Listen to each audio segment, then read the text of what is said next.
All right, first step.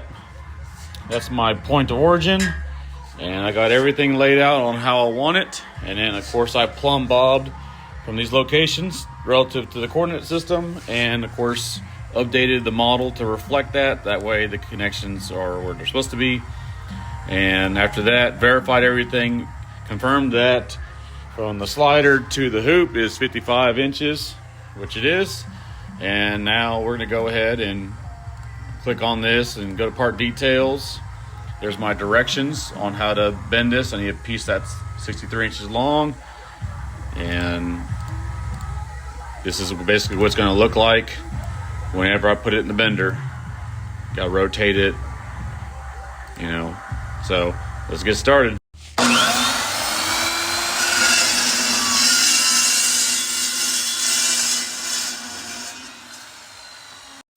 I got all 3 bend locations marked, and got my rotation gauge set up, and that's it.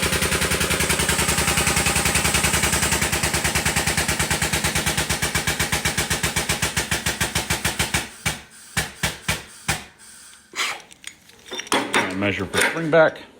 All right, zero out my angle cube. We're supposed to be at 20.89 degrees. It's not 10, it's 8.9, so it's 20.9. So yeah, we're basically 0.05 degrees off where we need to be.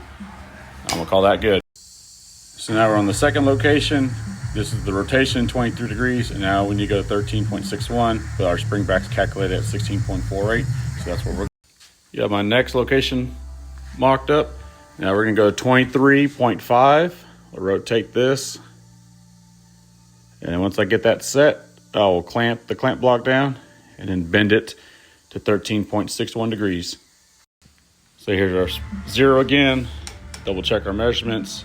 It's 16.48, or 13.61 or 13.65. All right, we're on our final location at 25 inches. We need to rotate this to 69, nice, 0.72, and then bend it to a final angle of 38.86. So the tube's rotated correctly, angle cube set, and now we'll bend it to our final angle.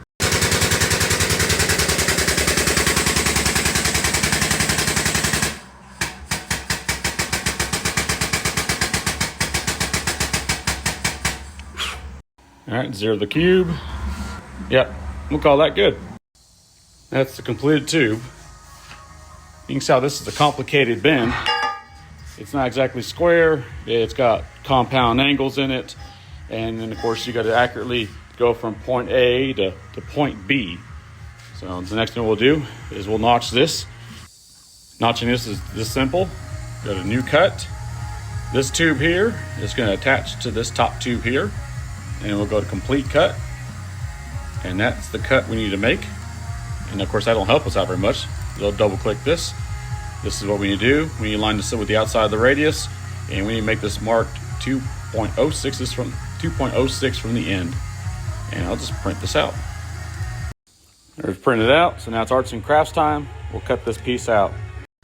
So we got this piece clamped onto the table, and I'm gonna get this little 3D printed tool, and I'm gonna mark the outside radius.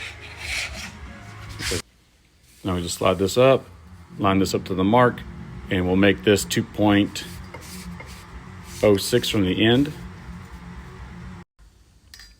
And that's 2.06 to the end. So we'll set our notcher up by putting the paper in, verifying as the correct angle.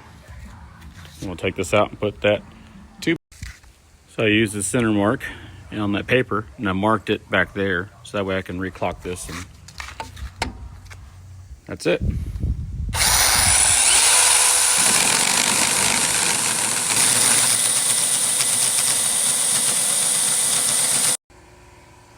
And that's how you get an A-pillar to fit. With plenty of compound bends,